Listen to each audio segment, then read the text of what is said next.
Hello, everyone. My name is Brandon Mathews with Opus IVS. I'm the BMW lead tech here at Opus. Most of you probably know us already. There are going to definitely be some new faces behind the camera in the crowd. So I want to thank everyone for joining us on Valentine's Day. Also, just an FYI, I have been under the weather all week, as several of you know. So I apologize if I end up having to cough or take a sip of water. Throat's been sore, the usual sickness that everybody's been getting. So apologize for that in advance. I do want to kick right off and begin right away because we have a lot to cover in this hour. This presentation is all about using the Opus IVS DrivePro ES tool to code or program BMWs safely, some tips and tricks with doing so, and navigating through the tool. Many of you are already advanced users, so you're going to pick up on small things here and there throughout the presentation to improve your skill set. And then obviously we have many new users to the device as well as potential new users. So I want to guide them through the process on how to use the device effectively, safely, so we have both success in coding and programming and we can make money doing so. So let's jump right into that.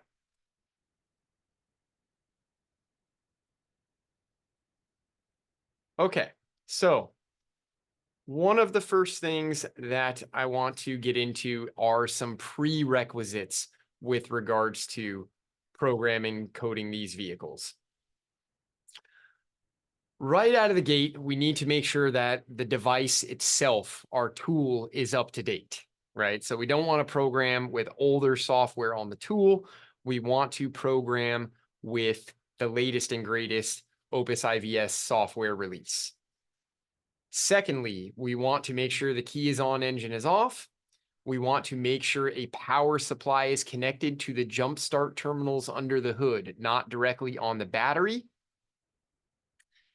We also want to plug in the left front seat belt. We're going to open the driver's door and roll the latch, as well as open the trunk and roll that latch.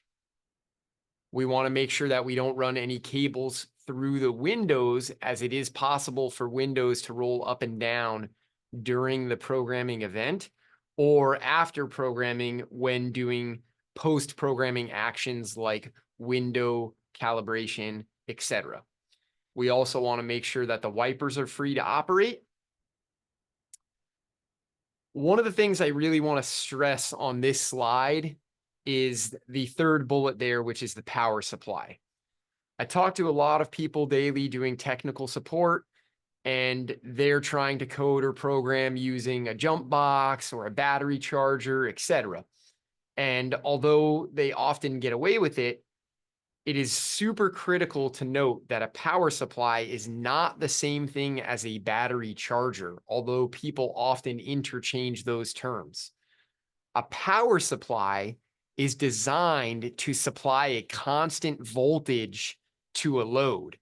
So as the load requirement changes during a programming session, the supply voltage remains constant and stable. A battery charger generally supplies a regulated amount of current first to charge the battery and then switches to a fixed DC level once the battery is at a higher state of charge. So the voltage level will actually fluctuate when using a battery charger, whereas when using a power supply, the voltage will stay steady despite the load requirement. The newest vehicles require a 100 amp power supply. Older vehicles, BMW was recommending between a 70 and 80 amp power supply. If you're going to be doing BMWs, I would just simply recommend getting a 100 amp power supply or greater.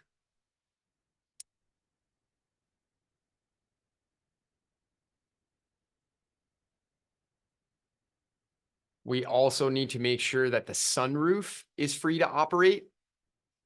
I once watched a coworker many years ago at the workshop program a car with a coffee on the roof, and this was using ISTA, and the sunroof did an initialization, and the coffee fell into the car. So definitely nothing on the roof of the car. Sunroof is free to move. We also want to switch on the headlights to the manual on position. And the reason for that is we want to keep KL15 or clamp 15 on. On the older E chassis cars, plugging in the seatbelt was a good trick to keep the ignition on. On the newer F and G chassis cars, it is often required to turn the headlights to the manual on position. We want to remove the CDs or DVDs from the disk drive, unplug any USB or auxiliary media from any ports on the car. So glove box and center console are the two main ports. Some of the newest G chassis have ports right in the front center of the dash. So make sure we don't have any media connected to the car. Additionally, make sure that no cell phones or Bluetooth devices are paired to the head unit. And that means making sure that the customer who's waiting in your lobby does not have their phone paired to the vehicle while you're coding or programming the car. Because if they get a phone call and it switches to Bluetooth, it will absolutely crash the programming event. All right. Not that I recommend having waiter customers in the first place. We all know that's against everything I believe in, but that's a whole different conversation. So yeah, definitely make sure we don't have any Bluetooth devices paired to the vehicle during a programming session. The last one is kind of rare. It's not on here, but if you happen to be working on a car that has an electrically retractable trailer hitch, make sure that nothing is in the way of that, because it can electrically come out and go back in, and we don't want that to interfere with anything.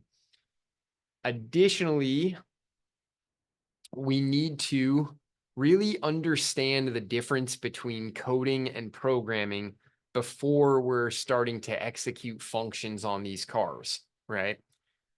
In the easiest way that I can explain, coding allows a specific set of data that is already present in the control module software to be selected for use.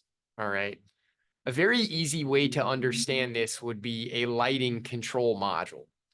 The lighting control module has software that's embedded into it, or a flash program. The way that that flash program operates is dictated by a data set or a coding table. Something as simple as telling the light module whether the vehicle has halogen, xenon, or LED lighting. Now, that is, of course, just one example. That coding data set is generally a large list of various option codes as well as preset parameters for operation.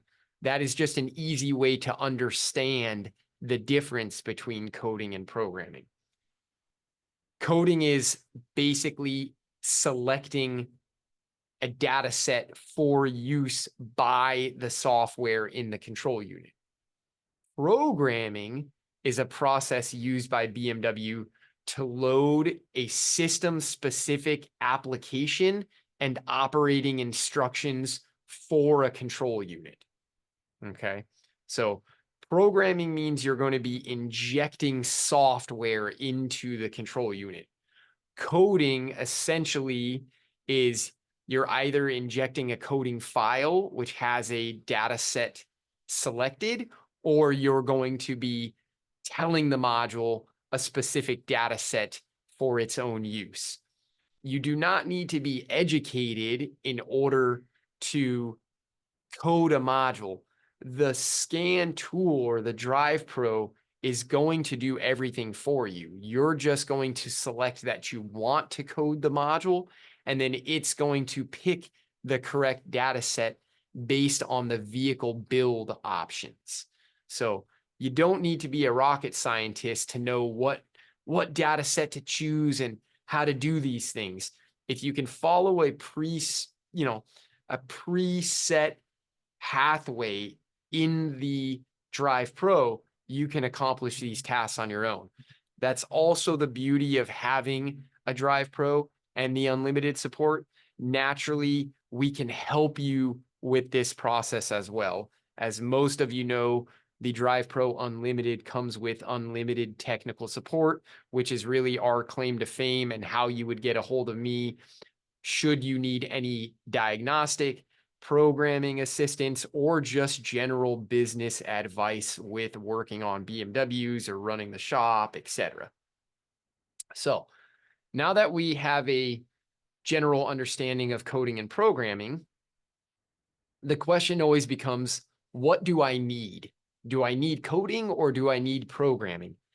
And this is not something I can answer in very simple terms, as it depends upon the year, make, model, module, as well as the manufacturer of the module and how they were feeling that day that they manufactured it. Because I have had cases where the same exact part number of control unit will one day come pre-programmed and only need coding, and the next day come without programming software. Okay. However, there is a general rule of thumb, right? This is not to be taken with entirety in that it's 100% accurate. It is just a rule of thumb. Most modules are going to come pre-programmed when they are new.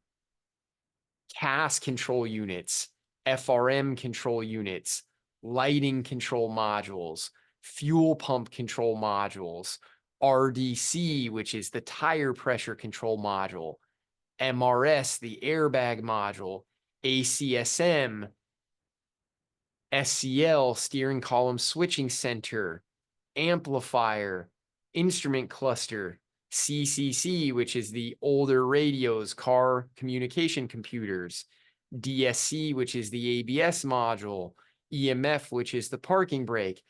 Most of the time, these modules are going to come pre-programmed and will only need coding. Now, again, that is not a hard rule. I have absolutely seen each one of those modules in certain scenarios come unprogrammed, but 90% of the time, if not greater, these are going to come, I have seen them not come programmed. These are going to come pre-programmed and only need coding.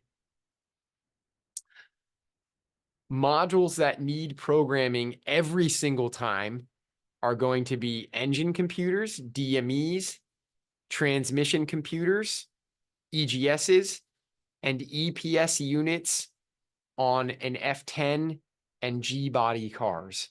For some reason, the F30 or 3 Series power steering racks generally come pre-programmed.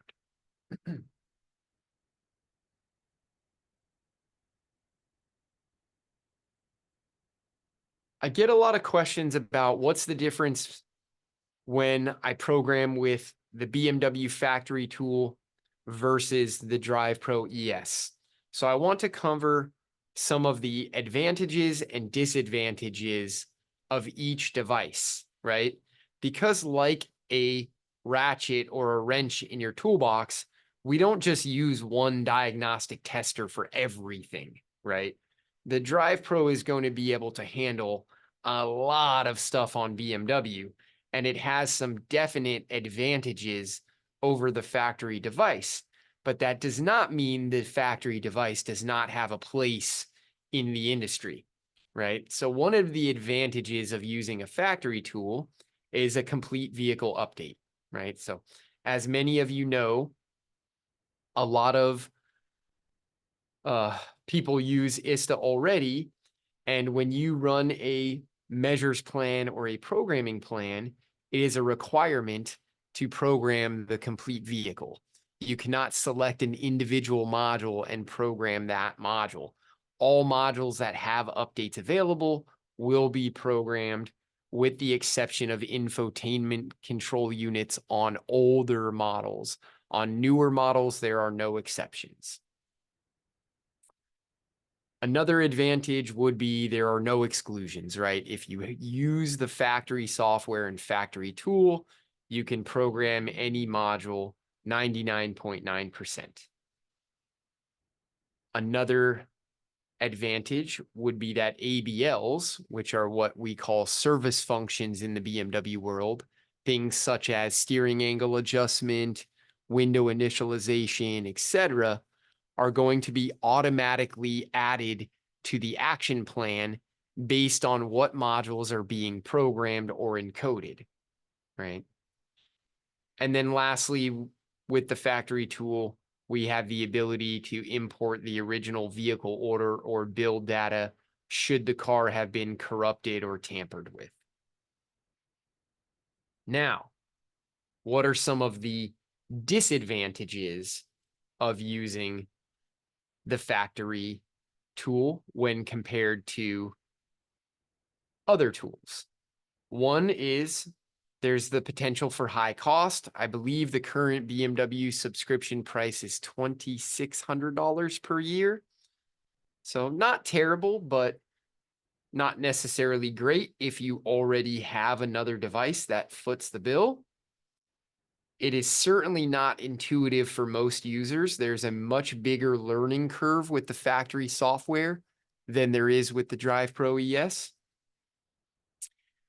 It is extremely dependent upon your internet connectivity, speed, and latency, and can be a very slow process.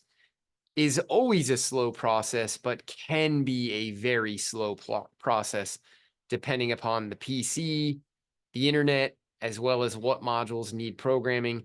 As you can see, this is a programming event that I was helping a customer with. And thus far, I'm 5 hours into that programming event, and the radio is still only half programmed. So it can be very, very time consuming.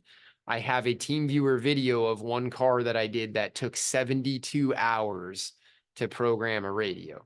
So again, depending upon the modules that require programming, the interface, the internet, etc., it can be very, very slow.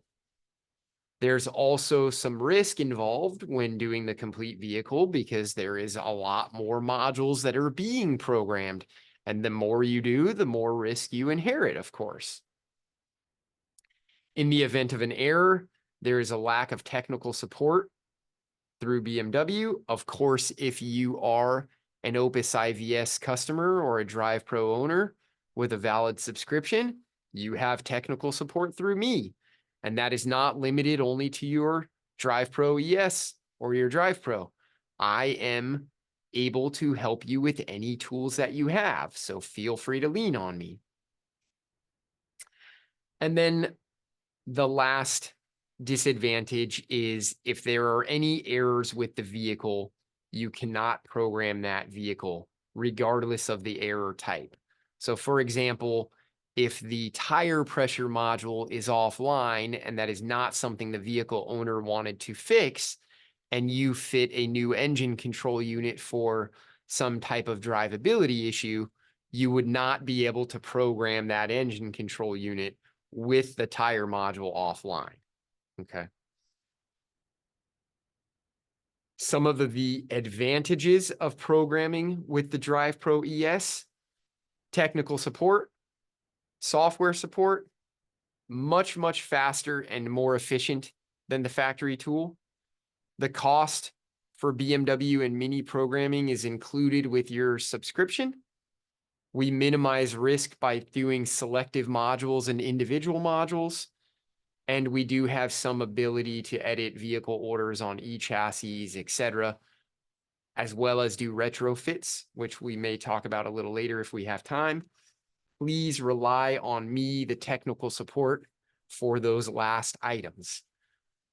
As far as disadvantages, blatant honesty, there's always going to be a disadvantage. However, in this case, there really isn't anything drastic. Really, the only disadvantage is there are some control units, such as radios, that we are simply not going to support because of the large data volume and the risk involved with doing those particular modules. So the one disadvantage would be we are not going to cover 100% of modules on the car. We're going to cover 99% of modules on the car. All right. Now, the next section of slides will go pretty quickly. So if anybody has any questions, please feel free to drop them in the chat, and I will try to answer them in the presentation if I see them, or at the end of the presentation when I read through the entire chat. Okay. But now we are going to get into navigating some of the menus. If you already have a DrivePro ES, awesome. If you don't, the ending slide will have an email to contact sales, as well as you can call us, obviously, if you have any interest. We can get you some info on the unit, etc. The first section will cover e-chassis vehicles. What we call CIP, which is coding, individualization, and programming within the BMW legacy software, is really going to be split up into two different types. E-chassis and then newer chassis, newer meaning F, G, or I chassis vehicles, as well as U chassis vehicles once developed. E chassis are going to be older models. And what we're going to do is we're going to go into the legacy software. We're going to determine the vehicle automatically always, right? We are not going to manually select the car unless it is an older car prior to March of 1998. All right. Anything newer than that, we're going to select the button to determine the vehicle automatically.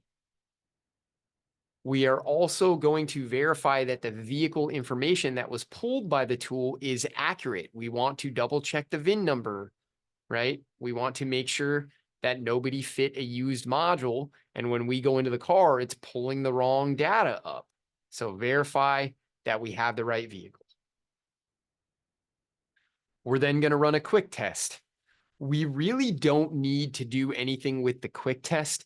The reason that we run a quick test is simply so we could look at the codes, save a report, take a picture, take a screenshot, whatever makes you happy, simply so we know what codes were present before the coding or programming event.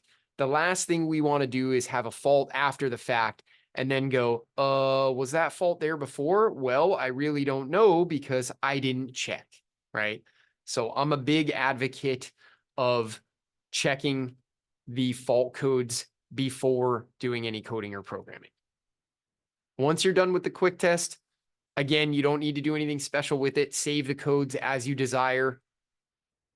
We will then simply go back to the main menu here, and we will select CIP, coding, individualization, and programming.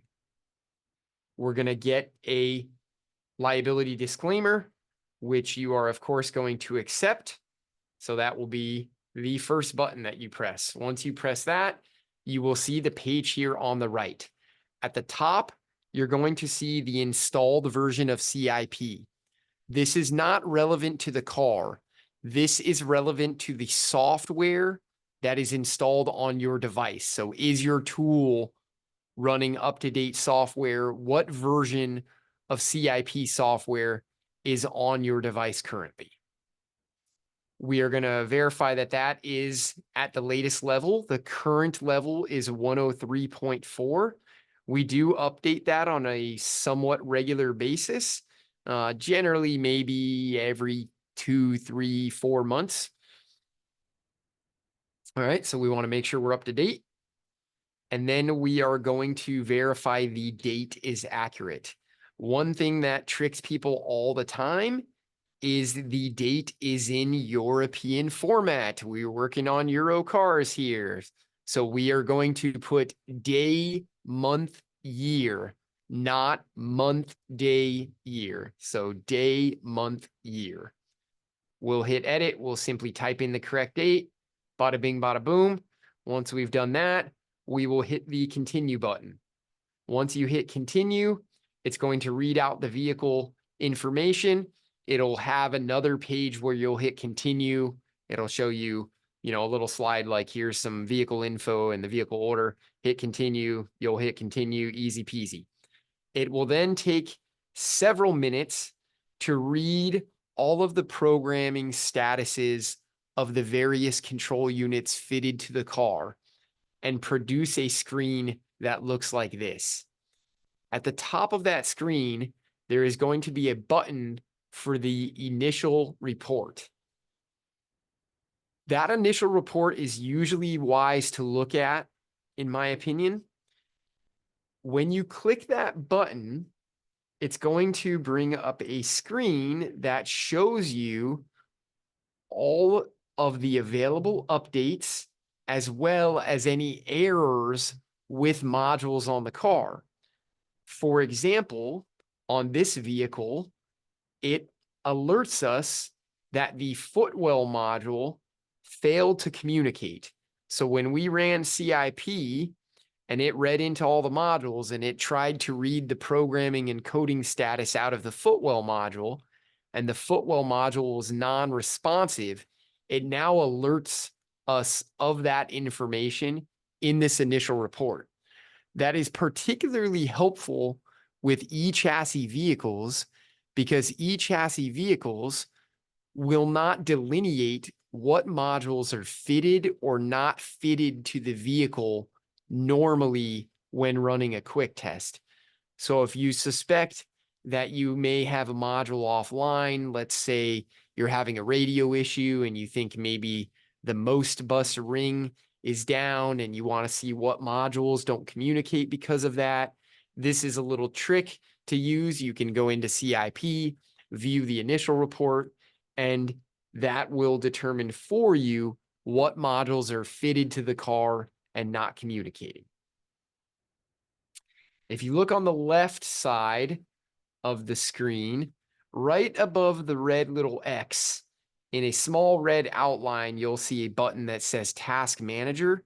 Once you are done viewing this report, you can click that Task Manager button and then it'll open up a little window, and you could then click the legacy software to get out of the report and back to this screen. We are then going to select that we want to do programming or coding. So we'll click that arrow. And then we have the options of what we want to do. I'll tell you right now, the top button is really not something you're ever going to do with this device, which is updating all control units, as there's simply too much risk involved. We're going to be either updating a selection of control units or most commonly the third option, which says program or code individual control modules, and we will select the appropriate arrow. Once we select the individual module button, we will simply get a list of all of the control units that are fitted to the vehicle, fitting on 1 page, 2 pages, or 3 pages, depending upon how many modules the car has. All you need to do is find the module from the list. The full name of the module will be on the left, the acronym on the right, and you will simply press the acronym button for the module that you want to code or program. Once you do that, you will see the module name at the top, and then you will have 2 buttons. One will say coding/activate. That's going to be the button on the bottom. When you press that button, it will start coding that control unit. So be prepared for that. There is not another button after that that says start. Once you hit activate, coding will start occurring, provided battery levels are good, etc., on many occasions. The top button says request programming file. The way that is understandable for most people is this: programming files are not going to be natively stored on the device. you have to create an order for that file, send it to us. Our server will process it, make it available for download to you, and you will download it and put it on the machine, and then you can go back in and program. Coding files are already native to the device. So when you hit activate coding, it's going through. If you want to program a module, you're going to click the arrow that says request programming file. You will then generally get a prompt like you see on the left side of the screen that says the required files to program XYZ control unit are not installed. Now obtain the updates via the download manager. The right side of the screen shows you what would happen or what should happen if you had pressed the activate coding button. It would have coded the module and you would get a message that says coding completed, or at least you would certainly hope you get a message that says coding completed and not coding failed. After you see the coding completed, you'll simply press OK, shut off the ignition, let the vehicle go to sleep, and then you can clear all codes and perform a functional check. If you were programming a module and you got the message you see on the left side of the screen, which is the files are not installed, please obtain via download manager, we would then need to send an order for that file. I am going to show you how to do that. It is quite easy, but I'm going to show you later in the presentation after I cover the F chassis vehicles. All right. Just note that after you send and download your order, you're simply going to go right back into CIP and click that request programming button again. The screen that you see on the left now will change. It will no longer say the file is not installed. It will say the file is installed, and you can simply hit next or continue and then follow the prompts to actually start the programming. So it's the same button that you would hit. You would hit request programming file even after you've downloaded the file. The tool is smart enough to then say, oh, I already have this file, and you can move forward with programming. I will show you the download manager on the device once I get to the F and G chassis menus, which we're going to navigate through now. So just like e-chassis, we're going to use the legacy software. We are going to note some programming differences between F and G chassis. The notable differences are programming is not done over the OBD port via CAN bus. It's done via Ethernet. Okay. You do not need a special cable when using the DrivePro ES. I know that it does come with a OBD2 cable which has an Ethernet cord on it. That is not for use with BMW any longer. We have upgraded the software in the tool to be able to create an Ethernet connection using software. So there is no special cable needed when using the DrivePro tools. If you are using a legacy AutoLogic tool like a Blue Box or an Assist Plus, you do need a BMW Ethernet programming cable, which of course we do sell. But using the DrivePro, we do not need any special cables. We will be using the standard OBD2 cable. Another noticeable difference with F chassis is, as a general rule of thumb, you can use the quick test to determine if modules are not communicating. We don't necessarily have to go into CIP for most instances. The quick test itself will determine that and display modules that are not communicating but fitted to the vehicle. Entering CIP takes noticeably longer on F chassis than G chassis. That is simply the nature of the beast. F chassis are much more data heavy than e-chassis vehicles, and it's a completely different process. So it is a longer process, not long like ISTA long, but longer than e-chassis that is normal. All right. Another big difference is CIP on F and G and I chassis will, generally speaking, automatically determine the appropriate action plan for new control units. So if you fit a new control unit and you run CIP, generally speaking, the initial report will tell you what is required for that new module. And I will have a slide on that coming up shortly. The programming process itself is generally very, very rapid on F and G chassis using the DrivePro.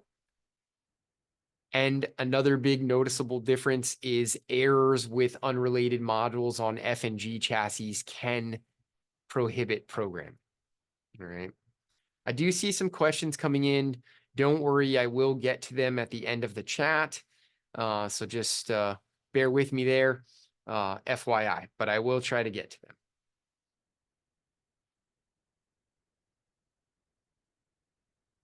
Once you run CIP, it's the same buttonology. You'll press CIP, it'll read into all the modules. On an FG or I chassis, when you run CIP, you'll get a report that looks like this. Sometimes it's blue, sometimes it's yellow. Don't worry too much about that. And it's very similar to the e-chassis vehicles, where CIP will show you what modules have updates available. It will also show you what modules do not have updates available and are at the latest I level already. And lastly, as you can see at the top, it will give you recommendations based on what it read out of the modules. For example, this vehicle, which was a 5 Series F10, got a new power steering rack installed. This is one tip that I have for everyone, even advanced users, because it is very easy to blow by this screen and not really read the details here. However, it's important to read these details, and the verbiage is important. So if you look here where I have this box circled in red, we can see that it clearly says control unit needs to be coded. Control unit needs to be programmed. Okay. The fact that it says needs tells us that there is not a coding file in the car. It also tells us needs to be programmed, which means this module requires programming upon replacement. You might run into a situation where you don't see that middle line. What you may see is control unit needs to be coded. And then you have the third line that says software update available. What that means is the module doesn't require programming, but there is updated software available for it. Believe it or not, new modules do not always come with the latest calibration file in them. It may be pre-programmed with an older calibration file. All right. So pay attention to the verbiage in that recommended actions plan. Once you read through this report, you'll simply go back to that task manager and back to legacy, and then you will be left with this button screen here where you have something like create measures plan. All right. We're going to click create measures plan, and bada bing, bada boom. What do you know? We're right back at the same screen we were at before. The tool is trying to generate an action or measures plan based on logic. So what it read out of the modules, right? In this case, it's going to recommend or entice us to code and program the power steering rack, right? We can then, once again, open legacy via the task manager, and as we desire, change or modify that measures plan. So if we now click the change measures plan, we'll get a new screen. If we click the start measures plan, it will push forward with executing the measures plan. Keep in mind, this is just like eChassis. If programming is in the measures plan, we can't start it until we send and download an order. If coding alone is in the measures plan, we can start it. Coding files are already native to the tool, and the coding process will then move forward. If we click to change a measures plan, we then have the ability to modify it. So we are once again going to get a list of the control modules, which will take up several pages. We can then, right directly from this screen, change the measures plan to code or program the various control units that we want to select, whether it be one or multiple. The first thing I recommend doing is hitting the button towards the bottom left that says deselect all. So that basically means we want to remove anything that the tool picked up logically, because we are changing the measures plan for ourselves. We want to do what we want to do. So we want to deselect anything. Then we get to decide whether we're going to program or code and which module we want to do that to on various different pages. Once you have your selections correct, you're going to use the back button if you're not already on the first page. If you're on the first page of the module list, there will be a save button.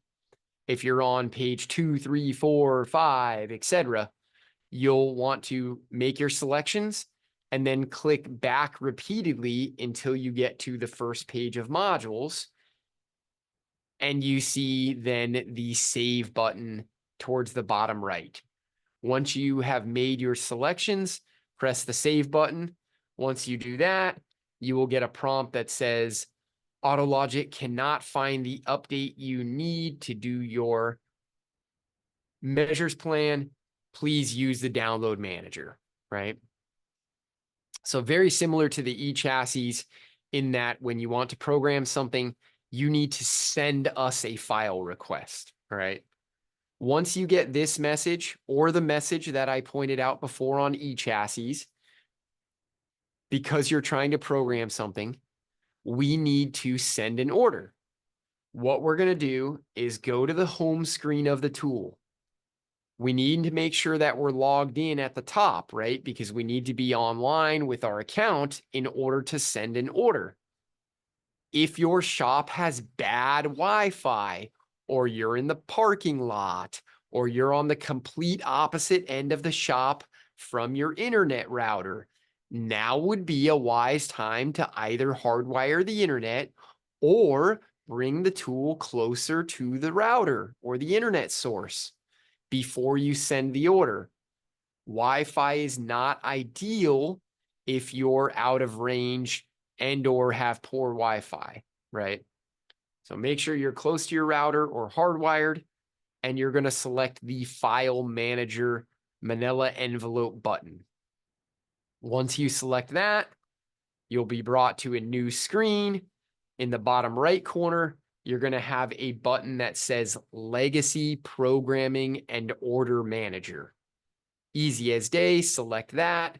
Bada bing, bada boom. Self-explanatory. Left side, you're going to have a button that says Send Orders. Right side, you're going to have a button that says Download Orders. You're going to select Send Orders, and you'll get a list of all the orders that have been populated by the CIP process for various cars.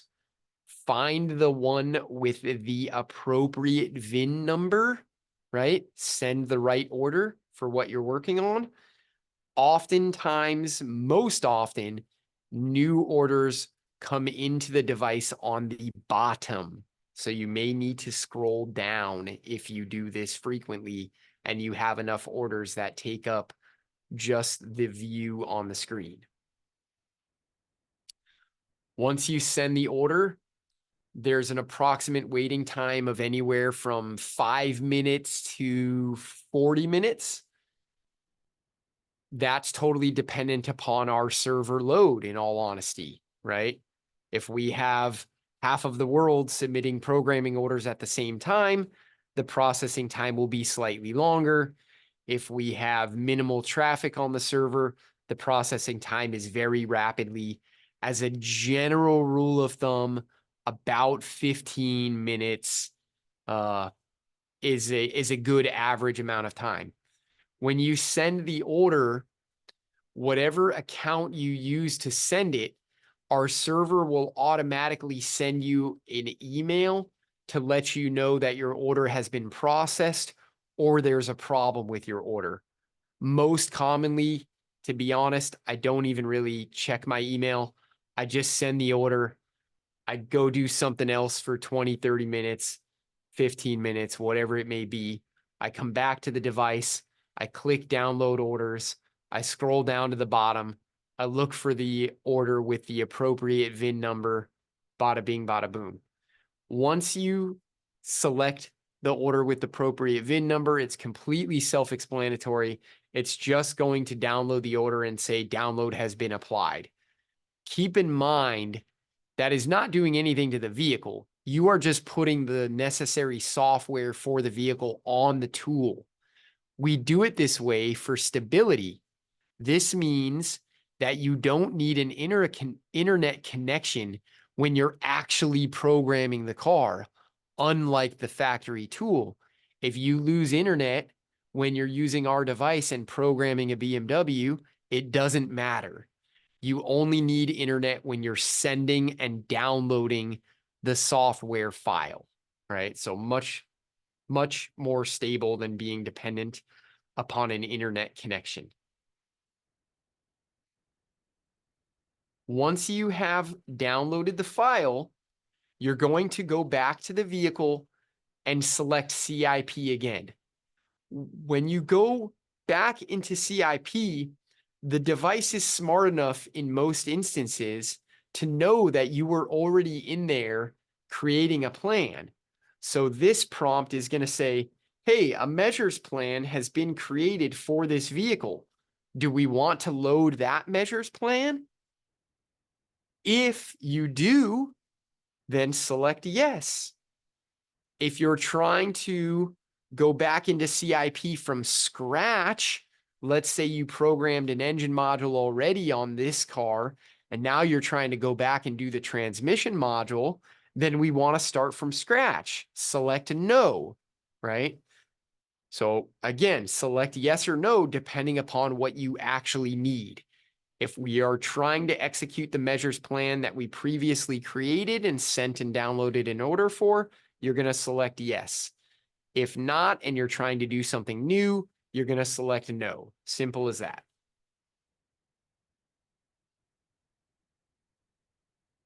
Once again, the measures plan will be brought up.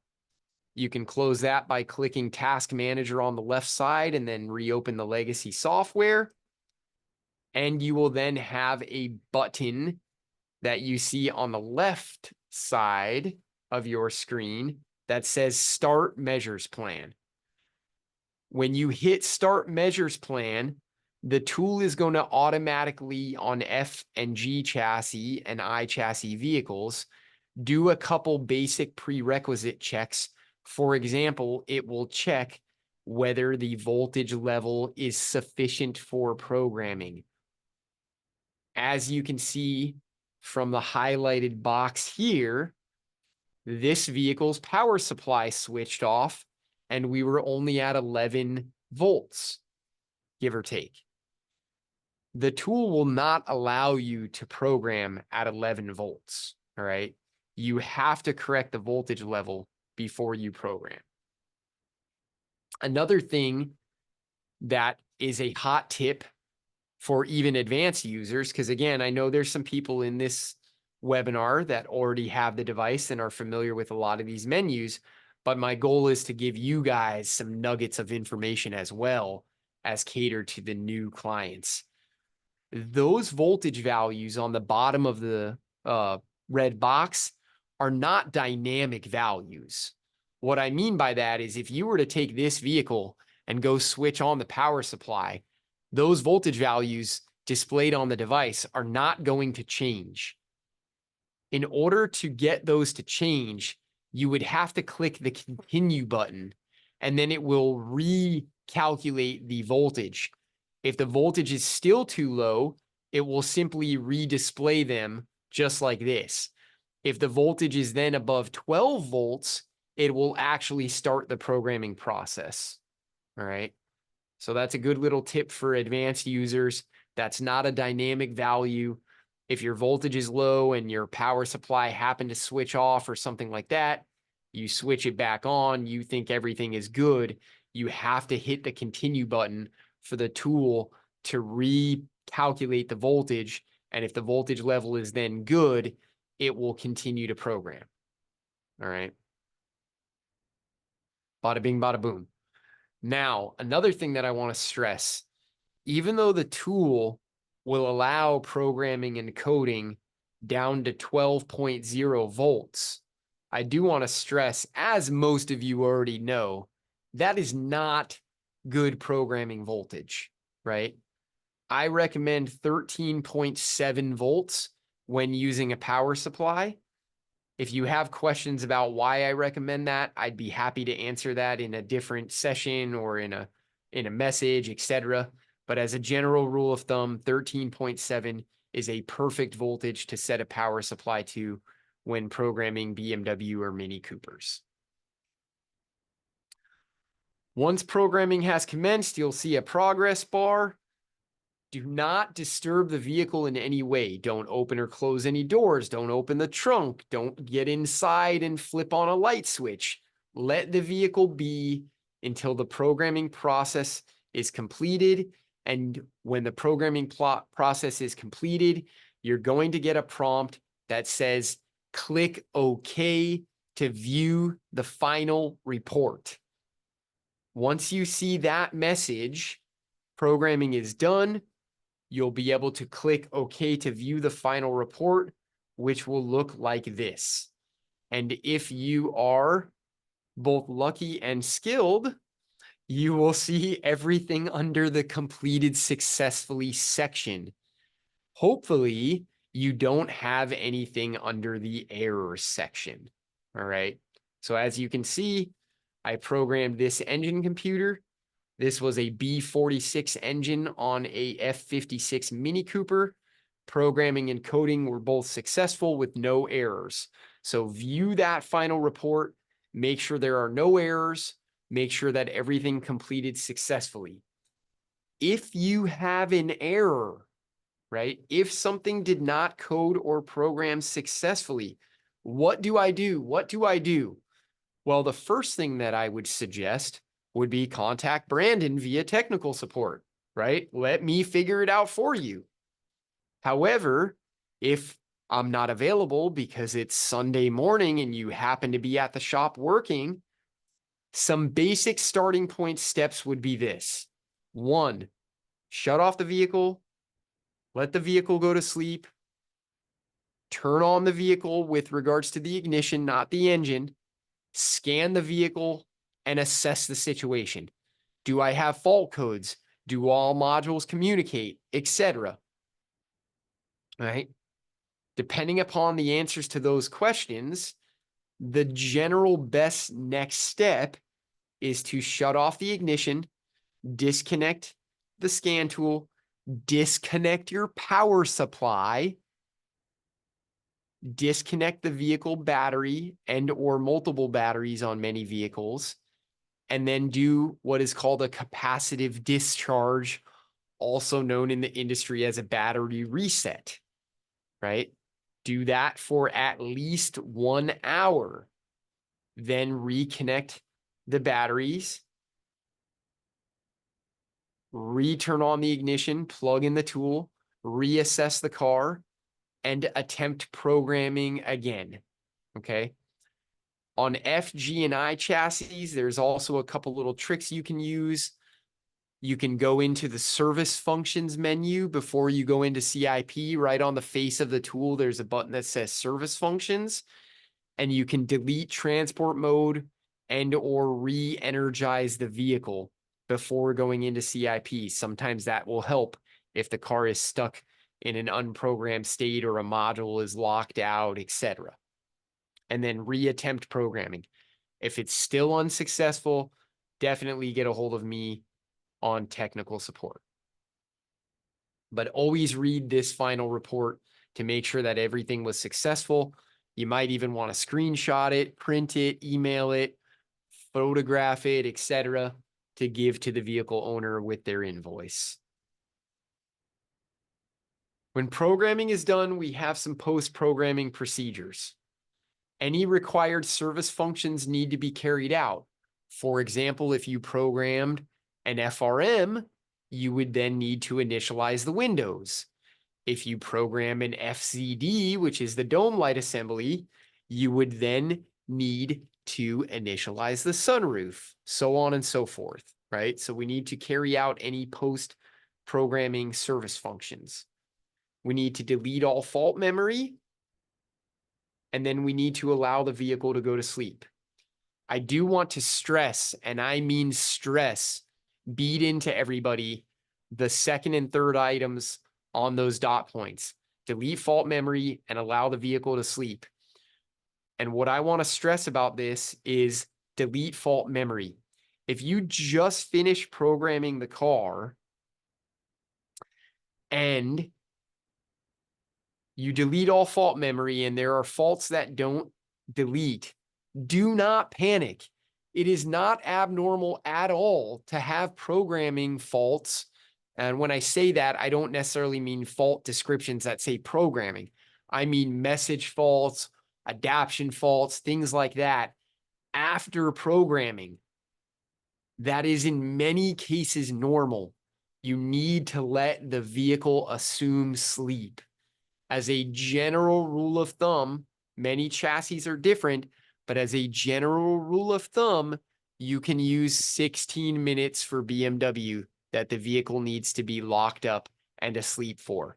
Lock up the car, walk away, work on something else for 16 minutes minimum. Longer is fine. You can let it sleep all night if you want to, but at least 16 minutes, unlock the car, turn on the ignition, then check and clear fault memory again before road testing, then road test, perform a functional check of all the features and functions, bring it back to the shop, then scan it again, right? Very important to clear fault memory after sleeping and then read fault memory again after road testing, all right? If you have any issues, again, this is where the tech support department shines.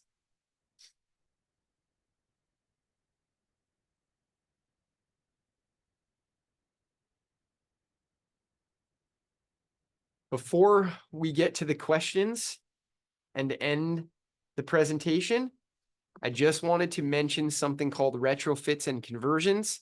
This is not for new or novice users. This is for advanced users or the technical support department to help you with. However, the reason I want to bring it up is mostly for that top dot point right there. Retrofits and conversions are going to be converting the vehicle build data or converting options on the car. One of the most common conversions or retrofits is battery capacity or type. So a lot of you are familiar with vehicles needing battery registration or what some other manufacturers call battery coding upon replacement. And that is essentially, we're going to be telling the vehicle, hey, we replaced the battery and here is the type and rating of the battery. If you change the rating or type, you cannot just register the battery. You have to retrofit it. So you have to go in and tell the vehicle, hey, I'm going from a 90 amp hour AGM to a 105 amp hour AGM. And that's going to be done in the retrofits and conversions section. All right. Many retrofits only involve coding. Some do require hardware replacements. Some do require programming. Some require wiring and connector modifications. Don't attempt a retrofit or a conversion without specific knowledge of what you are doing. It is best practice to contact technical support. If you go into the retrofits menu willy-nilly and you press a retrofit button, that retrofit begins immediately. There is not another start button after the fact. If you just start pressing buttons, it's going to start performing actions immediately, and you will jack up the car, oftentimes in a manner in which correctability is by no means easy or sometimes even possible with the equipment that you own.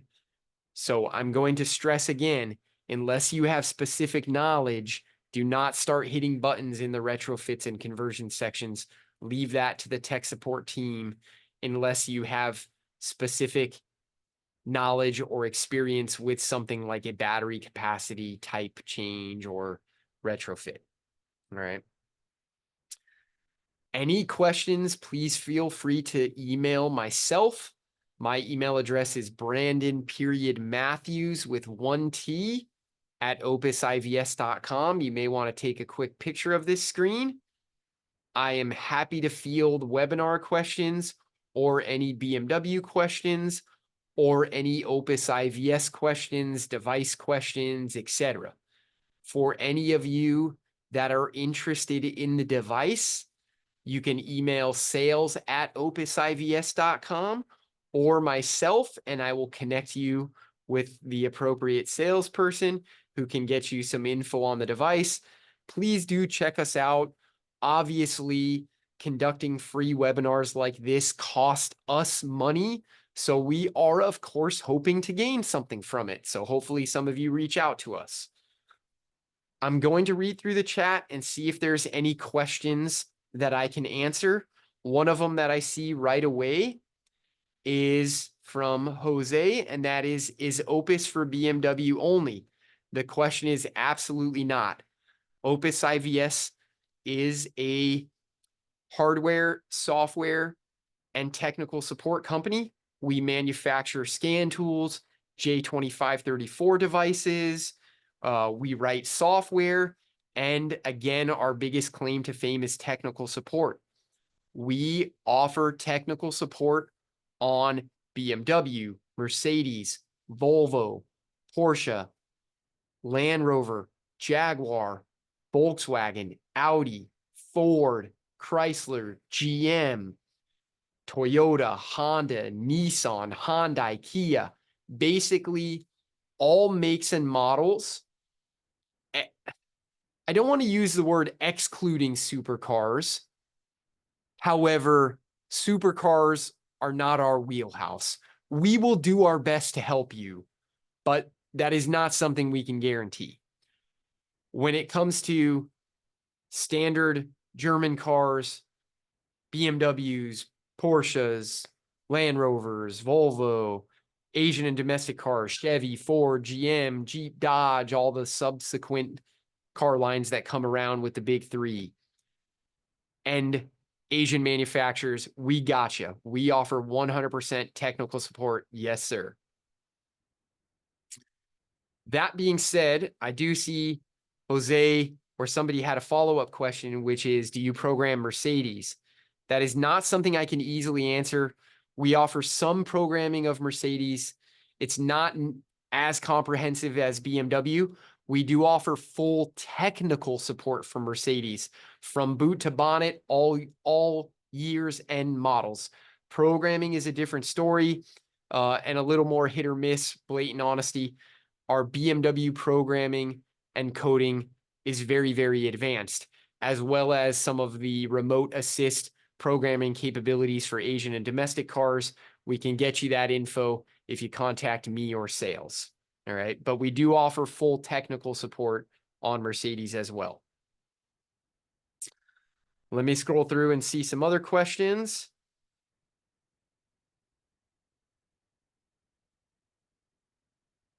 Maserati. So someone asked about Maserati. This falls into the super supercar category. I personally do the Maserati support for Opus. What I can do, I have some service information available, not everything by any means. If you're working on a 2021 Levante, blatant honesty, you have my brain to help you. What I'm not going to have is service information. Now, if we're working on an older Ghibli, a GT, things like that, I do have a lot of service information that I have personally accumulated over the years, repair manuals, etc. So for Maserati, I will do my best to help you, right? But we don't have blanket coverage like we do for BMW, Mercedes, Porsche, Ford, Toyota, Hyundai, Honda, etc. Okay. Some other questions. Let's see. Does a module miscommunication faults equate to a programming or coding issue after running the procedure? So sometimes the answer to that is yes. That's why it was important to look at faults before programming and after programming. It's not uncommon to have communication faults after programming. Generally, that will clear just fine after a sleep cycle. What other questions do we have? Will this webinar be available later for viewing? We always review our webinars, and if they're up to our standards, which they generally are, we are likely going to post them on our YouTube channel. Check out our YouTube channel, Opus IVS. There are lots of webinars there, as well as tips and tricks, short videos, things like that. So keep an eye on our YouTube channel. Almost certainly will be posted there. I do see a message from Cameron that says, I have a question about individual module programming, but I don't see the question posted. Please shoot it over to my email. I'll be happy to answer it. Or if you can catch it into the chat really quickly, I can answer that if I see it come through. I also see a question from another user about programming on a Porsche. The answer to that is we do some Porsche programming. Absolutely.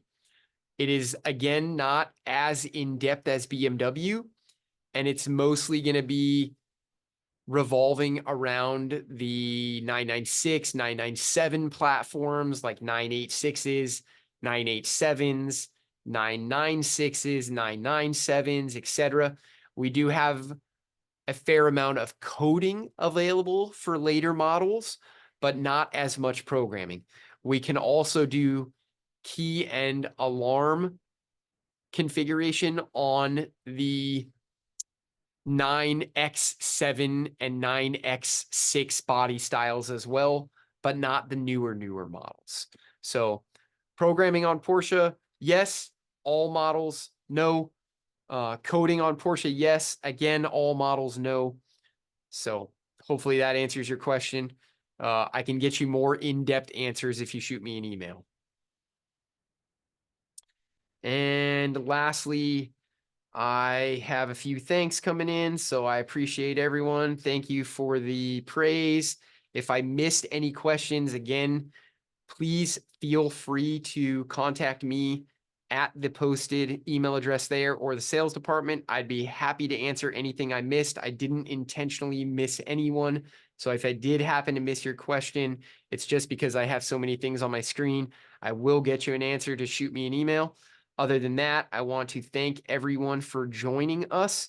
I know that the presentation did take place on Valentine's Day, so happy Valentine's Day to all of the ladies out there and men out there.